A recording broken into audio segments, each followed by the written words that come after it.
వరి ధాన్యం కొనుగోలుపై స్పష్టత ఇవ్వాలంటూ రాజ్యసభలో ఎంపీలు కేకే నామా నాగేశ్వరరావు కేంద్రాన్ని నిలదీశారు. 5 రోజులుగా తెలంగాణ రైతుల గురించి తాము ఆందోళన చేస్తున్నామని, తెలంగాణలో వరి ధాన్యం కొంటారా కొనరా అనే విషయంపై కేంద్ర ప్రభుత్వం స్పష్టత ఇవ్వాలని నామా నాగేశ్వరరావు కోరారు. మరోవైపు వరి ధాన్యం కొనుగోళ్ల విషయంలో కేంద్రం ప్రకటన చేయాలని రాజ్యసభలో టీఆర్ఎస్ ఎంపీ కేకే కేంద్ర ప్రభుత్వాన్ని డిమాండ్ చేశారు. రబీ సీజన్లో బాయిల్డ్ రైస్ మాత్రమే వస్తుందని, బాయిల్డ్ రైస్ కొంటారో లేదో చెప్పాలన్నారు. గత ఏడాది 94 లక్షల మెట్రిక్ టన్నుల వరి ధాన్యం కొనుగోలు చేశారని, ఈ ఏడాది ఇప్పటి వరకు 19 లక్షల మెట్రిక్ టన్నుల ధాన్యం మాత్రమే కొనుగోలు చేశారని ఆయన గుర్తు చేశారు. ఇంకా ఎంత కొనుగోలు చేస్తారో చెప్పాలన్నారు.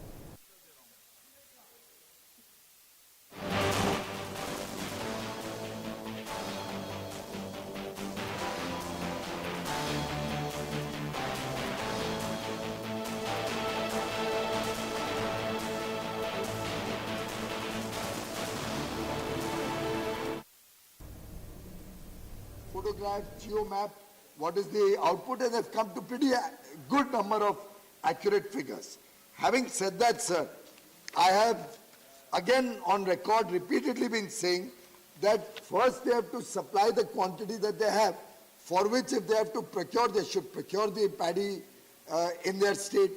They have to still give us 29 lakh tons for the current procurement that's going on. I've already given them, I think, 4 or 5 extensions, sir. It is a matter of record that again and again. అయితే దీనికి సమాధానంగా కేంద్ర మంత్రి పీయూష్ గోయల్ రాజ్యసభలో కీలక ప్రకటన చేశారు. ధాన్యం కొనుగోలుపై ఇప్పుడేమీ స్పష్టంగా చెప్పలేమని, ఖరీఫ్ సీజన్ ముగిసిన తర్వాతే యాసంగిలో ధాన్యం కొనుగోలుపై ఆలోచిస్తామని స్పష్టం చేశారు. బాయిల్డ్ రైస్ ఇవ్వబోమని గతంలోనే తెలంగాణ ప్రభుత్వం చెప్పిందని ఆయన పేర్కొన్నారు. ప్రతి ఏటా వరి ధాన్యం కొనుగోలును కేంద్ర ప్రభుత్వం పెంచుకుంటూ వెళ్తుందన్నారు. ఈ ఏడాది కూడా తెలంగాణ నుంచి ధాన్యం కొనుగోలును పెంచుతామని పీయూష్ గోయల్ స్పష్టం చేశారు. వరి కొనుగోళ్ల విషయంలో తెలంగాణ ప్రభుత్వం రాజకీయం చేస్తోందని కేంద్ర మంత్రి పీయూష్ గోయల్ మండిపడ్డారు. They came to me, asked for an increase. Sir, I increased from 24.75 as a one-time measure. I increased it to 44.75 lakh metric tons. Out of that also to date, we have only received 27.78 lakh metric tons. 17 lakh metric tons is still pending for what has been agreed. So they are jumping into the future without supplying what has already been agreed. That's one point. Second, their own state government has confirmed to us in writing, based on the clause number 18 of the FCI MOU with you, that for the future, and that was the gentleman agreement between the state and us, we have discussed it with all the states. So I saw some placards about uniform policy. I would like to reassure this House, we have a uniform MSP policy, which is continuing for all parts of the country. According to that, para 18 clearly states, I can only buy what the states are willing to consume. And therefore, we had indicated well in advance that for future, problem is that they are mixing up the past and the future. For the future, their state, and I'm quoting a letter dated 4th October 2021 from Telangana government, confirming states shall not deliver parboiled rice to FCI in future. And based on that, we had said, okay, even though we have a lot of stock, what rice you have currently already there, we will procure all of it. So I don't know why again and again this issue is being raised. Please supply the 17 lakh tons. I've also told your Honorable Chief Minister that if some more... Thank you, please. I've also told your Honorable Chief Minister, if after that some small quantity is there, I will be accommodative to that also. This is their commitment. That in future they will not supply us parboiled. Photograph, geomap, what is the output and the... ఈ అంశంపై మరిన్ని వివరాలని principal correspondent రానా అందిస్తారు. రానా చెప్పండి, ధాన్యం కొనుగోలు అంశంపై ఈరోజు పార్లమెంట్లో జరిగినటువంటి చర్చకు సంబంధించిన అప్డేట్స్ ఏంటి? జ్యోతి, ఇవాళ ఇరు సభల్లోనూ కూడా ధాన్యం కొనుగోలుపై ఖచ్చితంగా హామీ ఇవ్వాలని ఉద్దేశంతో ఇవాళ తెరాస సభ్యులు పార్లమెంట్ ఉభయ సభల్లో కూడా వెయిల్లో బయట నుంచి వాళ్ళు వాకౌట్ కూడా చేయడం జరిగింది, నిరసన వ్యక్తం కూడా చేయడం జరిగింది. కాసేపు దాదాపు అరగంట పాటు కూడా అక్కడ రసాభాసగా మారింది. గందరగోళమైన పరిస్థితుల మధ్య కూడా వాళ్ళు వాకౌట్ చేసి బయటకు వచ్చిన పరిస్థితి కనబడుతుంది. ముఖ్యంగా పార్లమెంట్ ఎదుట ఈ తెరాస ఎంపీలైనటువంటి కేఆర్ సురేష్ రెడ్డి కానీ, సంతోష్ కుమార్ కానీ, శ్రీనివాస్ రెడ్డి కానీ, అలాగే శ్రీరాములు, ప్రభాకర్ రెడ్డి, దయాకరు, మాలవ్ కవిత, కేశవరావు, నామా నాగేశ్వరరావు, రంజిత్ రెడ్డి, లింగయ్య యాదవ్ వీళ్ళందరూ కూడా బీబీ పాటిల్తో పాటు వీళ్ళందరూ కూడా వెళ్ళు బయటకు వచ్చి పార్లమెంట్ బయటకు వచ్చి save farmers, don't punish farmers అనేది కూడా ప్లగార్లు పెట్టుకుంటూ కూడా వారు నిరసన కార్యక్రమాలు కూడా ఏర్పాటు చేయడం జరిగింది. తర్వాత వారు పార్లమెంట్ లో ముఖ్యంగా కేశవరావు గాని, అలాగే నామా నాగేశ్వరరావు గాని, వెంకటేశ్వర గాని వీళ్ళందరూ కూడా మాట్లాడడం జరిగింది. వారందరూ ఒకటే డిమాండ్ చేస్తున్నారు. ఎందుకంటే మేము ఫార్మర్స్ గురించి మేము ఉభయ సభల్లో కూడా మేము ఆందోళన కొనసాగిస్తుంటే తెలంగాణ రాష్ట్రానికి సంబంధించినటువంటి రైతులకు నష్టపోతున్నారు, ధాన్యం కొనుగోలు చేస్తారా లేదన్న దానిపై కూడా, పైగా బాయిడ్ రైస్ విషయంలో ఏం జరుగుతుందన్న దానిపై కూడా మేము కేంద్రం నుంచి ఒక లిఖిత పూర్వకంగా కూడా ఇస్తారు, లేకపోతే సభలో ప్రస్తావిస్తారనేది కూడా మేము మాట్లాడాం. కానీ ఎవరు కూడా కేంద్రం నుంచి కానీ ఎటువంటి నుంచి కూడా స్పందన రావడం, మధ్యలో ఏదైతే బండి సంజయ్ కలగ చేసుకుని కావాలనే రాష్ట్ర ప్రభుత్వంపై బురద చల్లే విధంగా కూడా ఆయన ఇవాళ వ్యవహరించారు. ముఖ్యంగా ఆయన కొన్ని పరుష పదాలు కూడా వ్యాఖ్యానించారు, వాడారనేది కూడా తెరాస సభ్యులు మండిపడడం జరిగింది. ధాన్య కొనుగోలుపై నామా నాగేశ్వరరావు ముఖ్యంగా సభలో మాట్లాడుతున్న సమయంలో అప్పుడు స్పీకర్ ఆయన మైక్ కూడా ఆఫ్ చేయడం జరిగింది. దీంతో టీఆర్ఎస్ సంబంధించిన సభ్యులందరూ కూడా ఆగ్రహం వ్యక్తం చేశారు. దీంతో మధ్యలో బండి సంజయ్ వారిపై విమర్శలు చేయడం స్టార్ట్ చేశాడు. ముఖ్యంగా బండి సంజయ్ మా సభలో ప్రస్తావించిన విషయాలు, వానాకాలం పంటను తెలంగాణ ప్రభుత్వం ఎందుకు కొనడం లేదు, యాసంగి పంట కొనమని మీకు ఎవరు చెప్పారంటూ ఆయన ప్రశ్నించడం జరిగింది. దీంతో అందరితో ఆగకుండా బండి సంజయ్ క్యాంటీన్ లో ఫోటోలు దిగి పార్లమెంట్ లో నిరసన అంటూ తెరాస సభ్యులు ప్రచారం చేసుకుంటున్నారని కూడా ఆయన విమర్శించడం జరిగింది.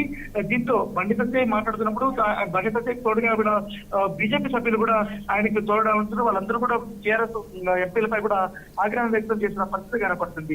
సో దీంతో కాసేపు నిబంధనలకు విరుద్ధంగా కూడా సంజయ్ వ్యవహరిస్తున్నా సభాపతి అదుపు చేయడం లేదంటూ వీరు టీఆర్ఎస్ సంబంధించిన ఎంపీలందరూ కూడా ప్లకార్డులు చించి విసిరేసి సభ నుంచి వాకౌట్ చేయడం జరిగింది. తర్వాత తెలంగాణ భవన్ లో వీరందరూ కూడా వచ్చి అక్కడ ప్లకార్డులు పెట్టుకొని మీదతో మాట్లాడడం జరిగింది. ముఖ్యంగా కేశవరావు ఒకటే చెప్తున్నారు, లోక్సభలో మా ఎంపీలను బండి సంజయ్ వీరందరూ కూడా సూచిస్తున్నా రైతుల కోసం మాత్రమే మేము సహించాము, పంట మార్పిడిపై రైతులకు ఇప్పటి వరకు అవగాహన కల్పించేందుకు కనీసం 3 ఏళ్లనే పడుతుంది, అప్పటి వరకు బాయిల్ రైస్ కొనాలని కేంద్రాన్ని కూడా మేము డిమాండ్ చేశామనేది కూడా ఆయన చెప్పడం జరిగింది. దాంతో పాటు నామా నాగేశ్వర రాష్ట్రంలో రైతు పిల్లలకు 5 లక్షల మెట్రిక్ టన్నులు బియ్యానికి అనుమతి ఇస్తున్నారు, కేంద్రం ధాన్యం కొనుగోలు బహుముఖ్యంగా ఇప్పటి వరకు ఇబ్బంది పెడుతుంది, కళ్ళల్లో పంట కొంటామని చెప్తున్నా సంజయ్ పార్లమెంట్ లో ఎందుకు మాట్లాడటం లేదు, సమాధానం చెప్పాలని కూడా ఆయన కూడా డిమాండ్ చేయడం జరిగింది. ఓ పక్క ఈ విధంగా తెరాస సంబంధించినటువంటి ఎంపీలందరూ కూడా వాకౌట్ చేసి నిరసన వ్యక్తం చేస్తుంటే తెలంగాణ దీని నుంచి కూడా వారందరూ కూడా సమాధానం చెప్పే విధంగా కూడా పీయూష్ గోయల్ ఇవాళ పార్లమెంట్ లో కూడా ఒక ప్రకటన చేయడం జరిగింది. ముఖ్యంగా మేము తెలంగాణ ప్రభుత్వంతో ముందుగా చేసుకున్నటువంటి ఒప్పందం ప్రకారం ఎంఓఏ ప్రకారం మాత్రమే ధాన్యం కొనుగోలు చేస్తామనేది కూడా ఆయన చాలా క్లియర్ కట్ గా కూడా ఇవాళ స్పష్టం చేయడం జరిగింది. ముఖ్యంగా బాయిల్ రైస్ ఎంత కొంటారో స్పష్టం చేయాలంటూ కేశవరావు రాజ్యసభలో అడిగారు. దాని కేంద్ర మంత్రి ఆయన సమాధానం ఇచ్చారు. వినియోగించిన ధాన్యాన్ని కొనుగోలు చేస్తామని, ఈ మేరకు సీఎం కేసీఆర్తోనూ కూడా తాను మాట్లాడనేది కూడా ఆయన చెప్పడం జరిగింది. వానాకాలం పంట పూర్తిగా కొంటామని కూడా చెప్పడం జరిగింది. దేశంలో ప్రతి ఏటా ధాన్యం సేకరణకు పెంచుతున్నామని, తెలంగాణ నుంచి కూడా ఇప్పటి వరకు ఆ సంఖ్య అనేది ఇప్పటి వరకు పెంచాము. 2018-19 తెలంగాణలో దాదాపు 51.9 లక్షల టన్నులు మేము కొనుగోలు చేశాము. 19-20లో 74.5 లక్షల టన్నులు కొనుగోలు చేశాము. 2020-21లో 94 లక్షల టన్నుల ధాన్యం మేము సేకరించామని కూడా చెప్పడం జరిగింది. ముఖ్యంగా రాష్ట్ర ప్రభుత్వము ఏదైతే కేంద్ర ప్రభుత్వంతో చేసుకున్నటువంటి ఎంఓయూకు కట్టుబడి ఉండాలని కూడా ఆయన చెప్పడం జరిగింది. ఇప్పటి వరకు ఖరీఫ్ సీజన్ లో 50 లక్షల టన్నులు ఇస్తామని తెలంగాణ ఇప్పటి వరకు చెప్పింది. కానీ ఇప్పటి వరకు కేవలం 32 లక్షలు మాత్రమే టన్నులు ఇచ్చింది. ఎంఓయూ ఇచ్చినప్పుడుగా దాదాపు ఇంకా 24 లక్షల టన్నులు బాయిల్ రైస్ కొనేందుకు మేము ఒప్పందం చేసుకున్నాము. దాన్ని ఇప్పటి వరకు 44 లక్షల టన్నులు పెంచాము. కానీ ఇప్పటి వరకు కేవలం 27 లక్షల టన్నులు బాయిల్ రైస్ మాత్రమే కేంద్రానికి ఇప్పటి వరకు తెలంగాణ ప్రభుత్వం సేకరించింది. ఇంకా 17 లక్షల టన్నులు పెండింగ్ లోనే ఉంది. పెండింగ్ దాన్ని పంపకుండా భవిష్యత్తు గురించి ఎందుకు టీఆర్ఎస్ ఇంత గందరగోళం చేస్తుంది, ప్రజల్లో కూడా గందరగోళమైనటువంటి వాతావరణం సృష్టిస్తుందనేది కూడా కేంద్ర మంత్రి చెప్తున్న పరిస్థితి కనపడుతుంది. భవిష్యత్తులో ఎప్పుడో బాయిల్డ్ రైస్ మేము కొనబోమని ముందుగానే చెప్పాము. ఈ విషయాన్ని కూడా రాష్ట్ర ప్రభుత్వాన్ని కూడా చెప్తాము. ఎంఐలో కూడా ఈ విషయం కూడా స్పష్టంగా చేస్తే ఆయన కూడా ఫీజుల గురించి ఇప్పుడే గందరగోళం చేస్తున్నది కూడా ఆయన ఆక్షేపించడం జరిగింది. దాంతో పాటు బాయిల్ రైస్ పంపబోని అక్టోబర్ 4 తెలంగాణ రాష్ట్రం లేఖ రాసింది. ఇప్పుడు మాత్రం బాయిల్ రైస్ కొనాలని పదే పార్లమెంట్ లో గొడవ చేస్తున్నారని కూడా ఆయన ఎద్దావా చేయడం జరిగింది. ధాన్యం విషయాన్ని ఎందుకు రాజకీయం చేస్తున్నారో మాకు కూడా అర్థం కావట్లేదు.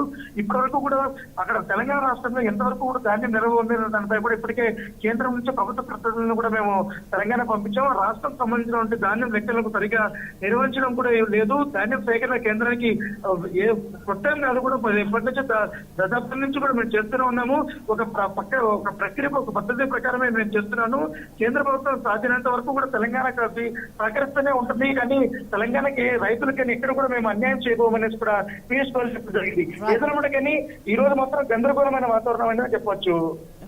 Right, thank you Rana.